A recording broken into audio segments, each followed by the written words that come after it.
Carbonyl chemistry খুব important একটা জায়গা আমরা যে শিখব সেটা হচ্ছে অ্যালডিহাইড কিটোন অর্থাৎ কার্বনিল যৌগের সাথে অ্যামোনিয়ার বিক্রিয়া কীরকমভাবে হয় আর কার্বনিল যৌগের সাথে প্রাইমারি অ্যামিনের বিক্রিয়ায় কিভাবে সিপ বেস অর্থাৎ ইমিন জাতীয় যৌগ তৈরি হয়। প্রথমেই আমরা একটু দেখে নিই সবচেয়ে ইম্পর্টেন্ট কোয়েশ্চেন যেটা আমাদের পরীক্ষাতে জিজ্ঞেস করা হয়, সেটা হলো ফর্মালডিহাইডের সাথে অ্যামোনিয়ার বিক্রিয়ায় কী হয়। বিক্রিয়া দেখে কোনোভাবেই তোমরা এই যে প্রোডাক্ট যেটাকে আমি ইউরোট্রোপিন বলছি সেটাকে তুমি তৈরি করতে পারবে না।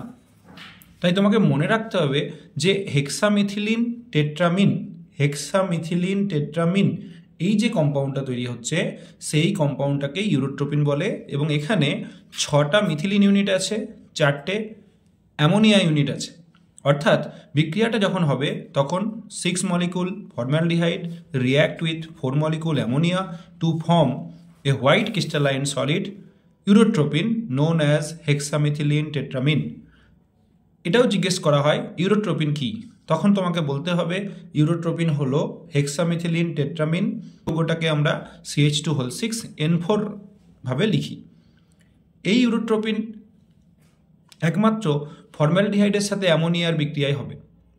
যদি আমার অন্য কোনো অ্যালডিহাইড থাকে যেগুলো ফর্মালডিহাইডের চেয়ে হায়ার অ্যালডিহাইড, যেমন অ্যাসিটালডিহাইড বা অন্য কোনো অ্যালডিহাইড, তখন কিন্তু আমরা অ্যালডিহাইড অ্যামোনিয়া অ্যাডিশন কম্পাউন্ড পাবো।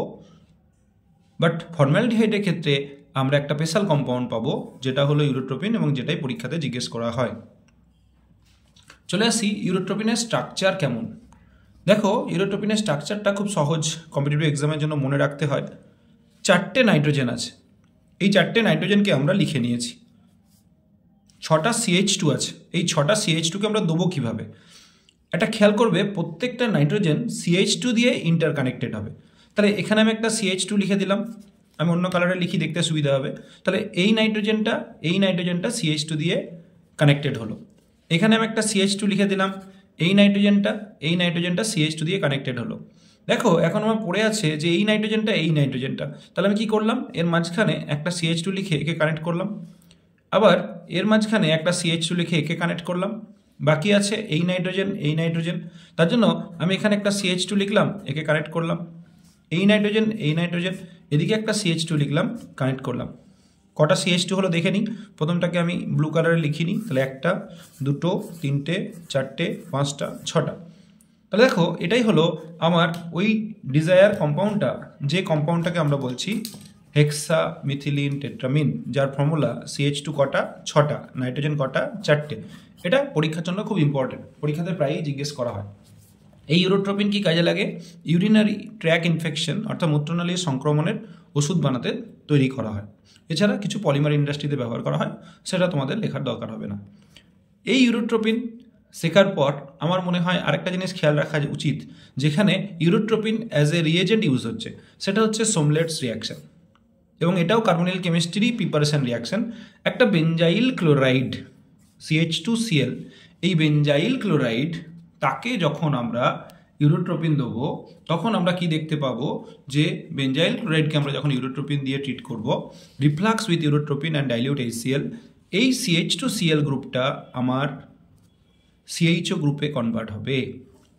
তাহলে দেখো তোমার সিলেবাসে ইউরোট্রোপিন 2 জায়গায় আছে, একটা হচ্ছে ফর্মালডিহাইডের সাথে অ্যামোনিয়ার রিয়াকশন যেখানে হোয়াইট ক্রিস্টালাইন সলিড তৈরি হলো, আরেকটা হচ্ছে সোমলেটস রিয়াকশন যেখানে বেনজাইল গ্রুপ তার ক্লোরাইড নেওয়া হলো, সেটা বেঞ্জালডিহাইডে কনভার্ট হলো। এবার এই অ্যামিনের সাথে কার্বনিল কেমিস্ট্রির বিক্রিয়ার কিছু ইম্পর্টেন্ট পয়েন্ট আমরা একটু বুঝে নিই। প্রথম হচ্ছে aldehydes except formaldehyde, ketones except acetone react with ammonia to form imines. Imines কি, ইমিন হলো কার্বনের সাথে যখন অ্যামোনিয়া নাইট্রোজেন ডবল বন্ড তৈরি করবে সেই জাতীয় কম্পাউন্ডকে আমরা ইমিন বলি, যার জেনারেল ফর্মটা তুমি এরকম লিখতে পারো, এখানে একটা R লিখলে, এখানে একটা R প্রাইম লিখলে, ডবল বন্ড লিখলে, নাইট্রোজেন লিখলে, এখানে তুমি একটা R ডবল প্রাইম লিখলে। তাহলে এরকম কার্বন নাইট্রোজেন ডবল বন্ড যেখানে এই পার্টটা অ্যামোনিয়া বা প্রাইমারি অ্যামিন এবং এই পার্টটা কার্বনিল কম্পাউন্ড থেকে আসছে, সেই জাতীয় কম্পাউন্ডকে বলা হয় ইমিন কম্পাউন্ড। এবং একটু পরে আমরা শিখব এদেরকেই বলা হয় সিপ বেস। অ্যাসিটন কীরকম বিক্রিয়া করে একটু আমরা দেখে নিই। দেখো এখানে অ্যাসিটনের সাথে যদি কখনো বিক্রিয়া দেয়, যেটা কম্পিটিটিভ এক্সামে আসে, বোর্ড এক্সামে কমই আসে, বোর্ড এক্সামে বেশি আসে, ফর্মালডিহাইড অ্যামোনিয়া, যেটা ইউরোট্রোপিন তৈরি করে। আমি আবারও লিখছি কারণ ভেরি ভেরি ইম্পর্টেন্ট। 6HCHO 6 অণু ফর্মালডিহাইড, 4 অণু অ্যামোনিয়া, তারা রিয়াকশান করছে, তৈরি করছে CH2 6N4, নাম হচ্ছে ইউরোট্রোপিন হেক্সামিথিলিন টেট্রামিন।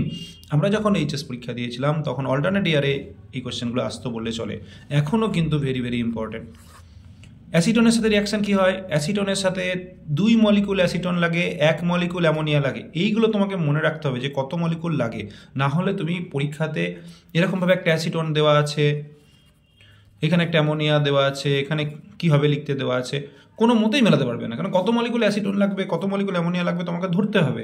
যেমন এই অ্যাসিটনেই যদি BaOH2 দেওয়া হয় ব্যারাইটা, তাহলে যে 2 অণু অ্যাসিটন লাগবে এবং এটা যে অ্যালডল হবে সেটা তোমাকে মাথায় রাখতে হবে। তেমনি অ্যামোনিয়ার সাথে অ্যাসিটনের বিক্রিয়ায় 2 অণু অ্যাসিটন লাগবে, 1 অণু অ্যামোনিয়া লাগবে এবং ডাইঅ্যাসিটন অ্যামিন তৈরি হবে, সেটাকে তোমায় কিন্তু মাথায় রাখতে হবে, না হলে কিন্তু তুমি পারবে না।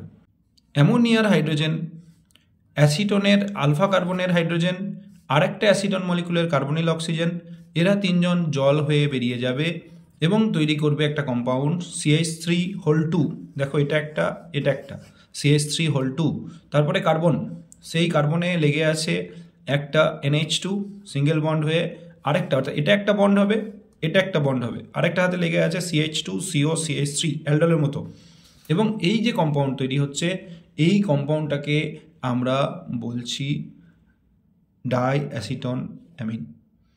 সিপ বেসে তোমাদের পরীক্ষায় কোয়েশ্চেন আসে, সিপ বেস কি, তখন তোমরা ঝট করে লিখে নেবে imines obtain from aldehydes are called Schiff bases. Imine obtain from aromatic aldehydes are stable compound. যদি অ্যালিফেটিক অ্যালডিহাইডের ইমিন হয় তারা আনস্টেবল হয়, অ্যারোমেটিক অ্যালডিহাইডের ইমিন হয় তারা স্টেবল হয়। পরীক্ষাতে এই একটা রিয়াকশান তোমাদের জিজ্ঞেস করা হয়, সেটা হচ্ছে বেঞ্জালডিহাইড নেওয়া হলো আর এই কম্পাউন্ডটাকে চিনতে পারছো, আমি লিখে দিচ্ছি অ্যানিলিন নেওয়া হলো। তাহলে বেঞ্জালডিহাইডের সাথে অ্যানিলিনের রিয়াকশানে কী হবে? তোমার তৈরি হবে বেঞ্জাল অ্যানিলিন। এই যে বেঞ্জাল অ্যানিলিন কম্পাউন্ড তৈরি হচ্ছে, এই বেঞ্জাল অ্যানিলিন কম্পাউন্ডটা একটা সিপ বেস। তাহলে পরীক্ষাতে যদি এই রিয়াকশানটা আসে কীভাবে করবে, এখানে আমি একটু দেখাচ্ছি। কার্বনিলের এটা হচ্ছে অক্সিজেন আর অ্যানিলিনের এই একটা হাইড্রোজেন, তাহলে এই দুটো হাইড্রোজেন আর একটা অক্সিজেন, এরা জল হয়ে বেরিয়ে গেল। তাহলে দুটো হাইড্রোজেন আর অক্সিজেন যখন জল হয়ে বেরিয়ে গেল, তখন আমার পড়ে থাকলো CH, কার্বনিলের CH এইখানটা ডবল বন্ড, এই নাইট্রোজেনটা থেকে শুরু হয়ে গেল বাকিটা। তাহলে বেঞ্জাল অ্যানিলিন সিপ বেস প্রডিউস হলো। কখনো যদি বেঞ্জালডিহাইডের সাথে অ্যামোনিয়ার বিক্রিয়া দেয় তখন কী হবে? তখন দেখো এই অ্যামোনিয়ার এটা প্রাইমারি অ্যামিন হলে NH2 হতো, তাহলে NH2 লিখলাম, আর একটা হাইড্রোজেন এদিকে লিখলাম, এটা যদি সাবস্টিটিউট হয় তখন সেটা হয়ে গেল আমার 1 ডিগ্রি অ্যামিন। আর যদি সাবস্টিটিউশন না থাকতো তাহলে সেটা হয়ে গেল পিওর অ্যামোনিয়া। তাহলে এই দুটো হাইড্রোজেন আর অক্সিজেন বেরিয়ে যাবে, দিয়ে জল রিমুভ হয়ে গেল, তৈরি হলো আমার বেঞ্জালডিমিন। বেঞ্জালডিমিন এই কম্পাউন্ড হচ্ছে বেঞ্জালডিমিন। খুব সহজ লেখা, একবার দুবার লিখে প্র্যাকটিস করলেই তোমরা পারবে। Thank you for watching.